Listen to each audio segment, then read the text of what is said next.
Enraizando Flamenco, un curso que iba a impartir una masterclass, una diseñadora flamenca de reconocido prestigio y que rompió un poco los moldes, los cánones establecidos de ese traje de flamenca tal cual lo conocíamos hace 20 años atrás aproximadamente, o un poco más, ¿no? Rosalía Zaino, buenas tardes, bienvenida. Hola, buenas me alegro de tardes. verte. Bueno, es lo que pasa. Esto iba a comenzar la semana que viene prácticamente, Vamos a ¿no? comenzar el miércoles, sí. En el atelier que tiene Susana Irola en el Paseo de Almería, exactamente. ¿no? Está en stand-by, suspendido por ahora, pero Sí, se retoma sí, cuando hombre, se pueda. creemos que tenemos que respetar un poco lo que seguir las recomendaciones y bueno, creo que Normal, de esta momento cosa hay que hay que hacerla pararlo, así. hombre, está ahí en stand-by, obviamente, y en cuanto se pueda lo retomaremos, claro. ¿Tú de alguna forma nunca te has despegado de, mira, esto es el cartelito, mira qué Sí, chulo? Con esos Enraizando el volantes y flamenco. demás. Curso especializado en profesionalizar la moda flamenca. Sí. Que para ti es muy importante, profesionalizar Sí. la moda flamenca. Sí. Bueno, Llevo bastante tiempo, saqué un sistema de patronaje recto para los ajustes de cuerpo con movimiento, porque uno de los problemas que hay en el patronaje y en los trajes de flamenca es que no hay movimiento con el patrón, siempre se queda como muy ajustado. Entonces yo tengo mi propio sistema para, digamos, embutir el cuerpo, pero que tengas movimiento y que con te él. puedas mover. Y entonces de ahí... Alguno de tus diseños, y Sí, este señor que...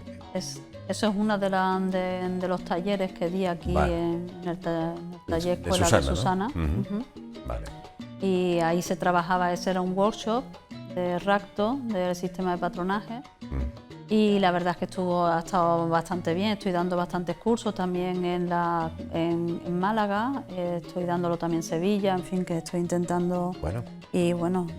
qué chulo, es que son muy bonitos, Rosalía. Y ahora mismo pues que se ha parado un poquito la cosa, pero bueno, yo lo que estaba viendo un poco que la gente, aparte de patronar, que hay bastantes dificultades a la hora de montar un patrón en condiciones de un traje de flamenca, también a la hora de montarlo, la problemática de los volúmenes con los volantes, que normalmente la gente no sabe mucho de tejidos y bueno, hay que quitarle peso al traje y darle movimiento sobre todo, ¿no? Entonces hay bastante desconocimiento, sobre todo porque en las escuelas de diseño es como una rama que se toca, lo del flamenco, pero no se especializa, ¿no?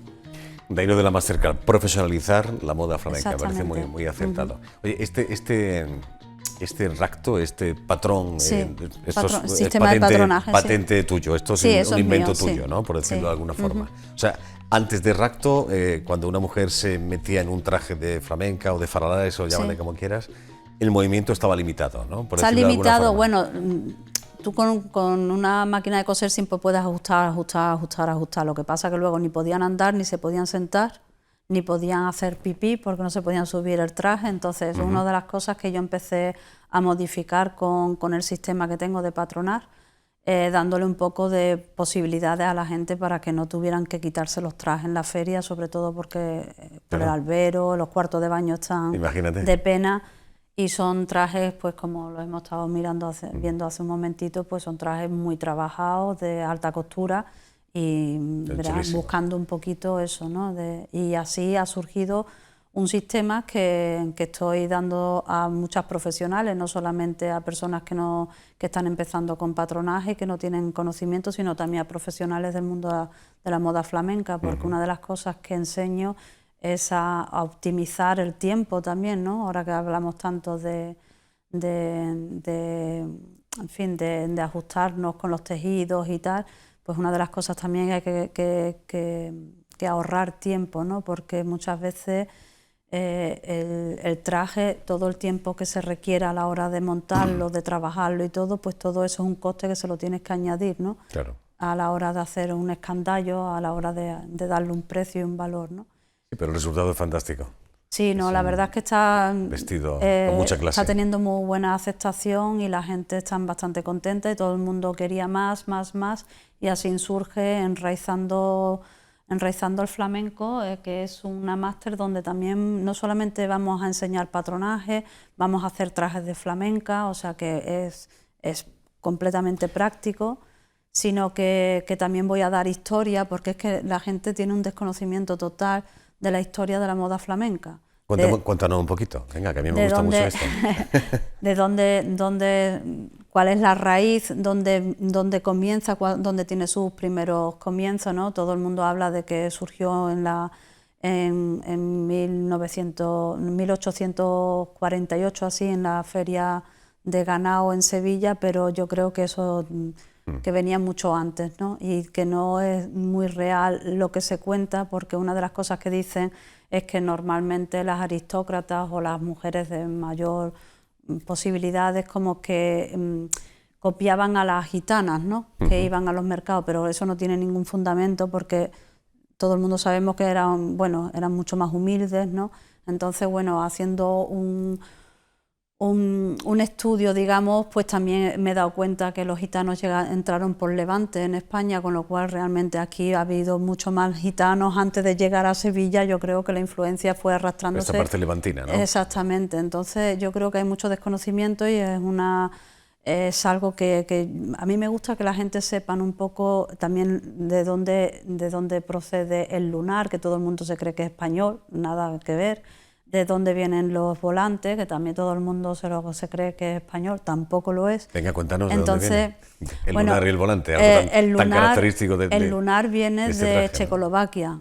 ¿Sí? Es el polkadot, que se dice en inglés, y es el baile de la polka, ¿Sí? que se daba círculo y se formaba un círculo con la falda, y hubo una polkamanía, digamos, en los años 50, donde Balenciaga saca su primera colección con lunares, porque anteriormente, los siglos anteriores, el lunar nunca estuvo bien considerado porque digamos que en la Edad Media se relacionaba como con la peste, ¿sabes? Y con la viruela, era como, no gustaba, ¿no?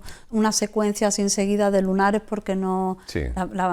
Todo lo que son los tejidos medievales y tal y cual son más de flores, no se quería realmente. Entonces, justamente en los años 50 es cuando empieza el lunar con la colección de Balenciaga y de Dior, y a partir de ahí se exporta el prototipo de la Lola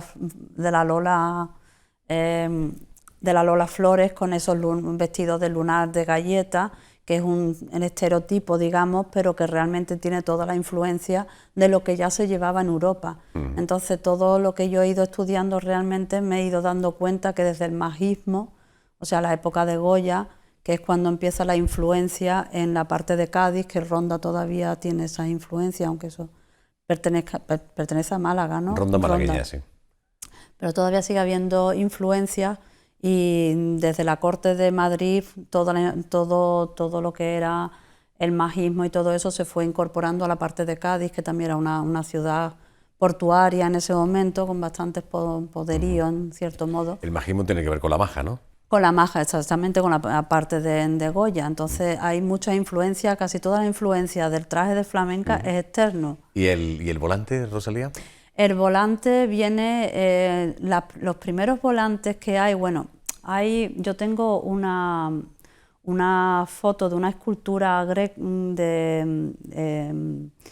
Grecia donde ya llevaban volantes, 1600 a.C. Son esculturas de diosas de aquella época donde llevaban ese tipo de...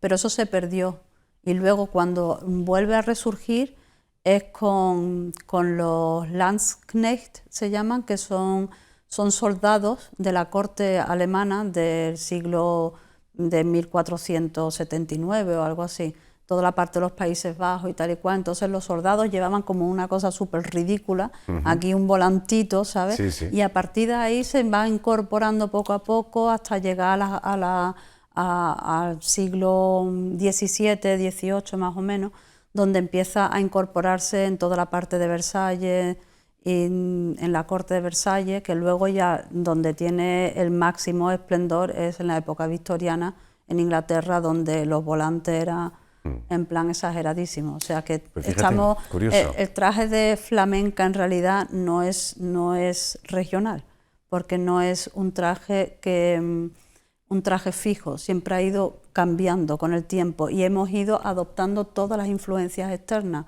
con lo cual una de las cosas que yo estoy intentando concienciar a la gente es que tenemos algo muy peculiar, porque es el primer sitio donde se da la mezcla de lo popular con lo étnico. Y es muy extraño, pues normalmente hay otros países, no sé, como China, la India, Japón, donde tienen una ancestralidad en los trajes y que hoy en día la siguen utilizando en pasarelas internacionales. No han perdido esa influencia, ¿de acuerdo? Incluso para la moda más casual, ¿no? Sin embargo, nosotros solamente utilizamos lo que es esa esencia nuestra para ferias y para romería. Entonces es cambiar un poco el chip, porque hay muchísimos diseñadores internacionales que beben de esta influencia y nosotros, sin embargo, no le damos la importancia que tiene. Claro. Pues oye, muy interesante esto, aparte de tu masterclass, que es un lujo poder contar con Rosalía Zaino, que sea la maestra, la que te enseñe, sobre todo ese racto, ese patronaje tan especial que hace que el movimiento sea más factible. Es historia, textil, vamos a dar diseño, vamos a hacer muchísimas cosas y todo relacionado con ello. Iba a comenzar la semana que viene, pero suspendido por la situación en la que estamos, bueno, evidentemente, pero se retomará. Pospone, por supuesto. Claro, enraizando flamenco. Bueno, te subiste a la pasarela como diseñadora hace unos años, armarte el taco, revolución total, te bajaste de la pasarela también por circunstancias, pero no llegas a desconectar, porque esto es algo que se lleva dentro, Rosalía. No, total, y yo pienso que ahora es el momento también de enseñar a la gente, porque yo pienso que cuando tú adquieres también un conocimiento después de la experiencia que has tenido, pues siempre es bueno transmitirlo, ¿no? Porque ayudas a los demás, y además yo lo que quiero sobre todo trabajar más en la parte oriental de Andalucía, porque digamos que lo otro está como más complicado, ¿no? Porque siguen una parte más ortodoxa, ¿no?, de lo que es el traje, entonces no están abiertos realmente a cambiar, ¿no? Es como cuesta muchísimo trabajo. Y más en plazas como Sevilla, ¿para qué te cuento? Tú mejor que nadie la conoces. Sí, totalmente. Esa plaza.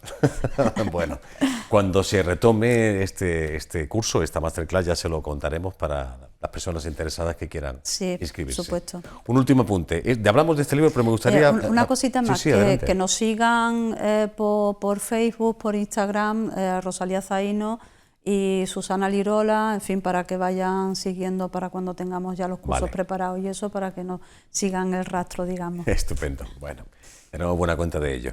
Si tu alma te encuentra, ríndete. Este es un libro, en fin, otra faceta tuya, que no sé si fue una necesidad personal que escribiste. Esto fue el año pasado, ¿verdad? Sí, fue el año pasado, sí, hace un año ahora, sí. Y tú eras el Círculo Rojo y, en fin, eran, bueno, cuentas, bueno, sacar un poco lo que uno lleva en el interior de alguna forma, ¿no? Y me estabas diciendo que incluso estás dando, ¿cómo decirlo?, charlas, de alguna forma, para explicar un poco el contenido, ¿no? Sí. A veces es un poco difícil. No, es que es como una historia, en realidad, claro, está basado un poco a nivel personal, porque si no, no sabría contarla, ¿no? Pero es un poco porque yo pienso que ahora tengo que cambiar el chip. Sí, hay que cambiarlo, dejarlo de un lado. Antiguamente se comunicaban las cosas que sucedían a través de historias, ¿sabes? Iban pasando de generación a generación. Yo me acuerdo incluso de mi madre contaba un romance precioso que en realidad tenía bastante profundidad, ¿no?, a la hora de sacarle el jugo, ¿no? Se entendía, digamos, la parte más emocional a través de canciones y tal. Hoy en día todo eso se ha perdido, ¿no? Entonces hay muchísima... Yo cuando saqué el libro yo no quise dar ningún tipo de explicación de qué significaba el libro, porque es bastante complejo, ¿no? Sino que yo dejé un tiempo para que la gente, cada uno los que lo leyesen, tuviesen sus propias formas de verlo. Algunos lo pueden gustarle más, menos, cada uno de una forma determinada, ¿no? Pero ahora lo que estoy empezando a hacer, estuve hace un par de semanas en Sevilla, en el Rincón de Kiko, explicando, estoy empezando a dar charlas para explicar lo que son la simbología del libro, ¿no? Que está muy presente. Que está muy presente, ¿no? Entonces, por ejemplo, en lo que es el recinto de mi alma, que ya para empezar es un espacio rectangular, que hace alusión un poco al rectángulo dorado, que es la secuencia de Fibonacci. Digamos que es como un recinto sagrado, ¿no?, donde todo puede ocurrir, donde no hay espacio ni tiempo, ¿no?, donde puedes ir hacia adelante y hacia detrás. Y luego muchas de las cosas que decoran ese espacio, como los cuadros, que hay muchos espejos, que los espejos nos hablan mucho de nuestras máscaras, de nuestras mentiras, ¿no? De cómo nos reflejamos nosotros y cómo mucha gente a la hora de reflejarse no son ellos mismos y a lo mejor el marco del espejo estaba súper trabajado y hace alusión un poco a cómo trabajamos nuestras máscaras para al final perdernos dentro de ellas. No es malo tener máscara porque hoy en día en la sociedad que vivimos todos tenemos que tener en cierto modo una máscara, siempre y cuando nosotros sepamos que que nosotros nos ponemos la máscara. El problema es ser consciente de ello. Cuando la máscara es la que toma el relevo y tú ya no sabes quién eres y es la máscara la que se refleja en el espejo y tú te crees que eres ella, ¿no? Ese es el problema. Entonces claro. hay mucha alusión a mucha... ¿Alguna charla prevista en Almería para contar esto? Pues sí que lo quería hacer, la verdad es que lo iba a preparar ahora, pero tal como está el patio ahora mismo lo voy a esperar, obviamente, porque no se puede hacer. Pues de una cosa, tanto de la masterclass en Realizando Flamenco como de esta charla para hablar de este libro, Si tu alma te encuentra, ríndete, ya daremos buena cuenta, ¿vale? Pues sí, perfecto. Te agradezco mucho la visita, me alegro mucho de verte, Muchas gracias Rosalía. a ti, a vosotros y nada. Que vaya bien. Muchas gracias. A cuidarse.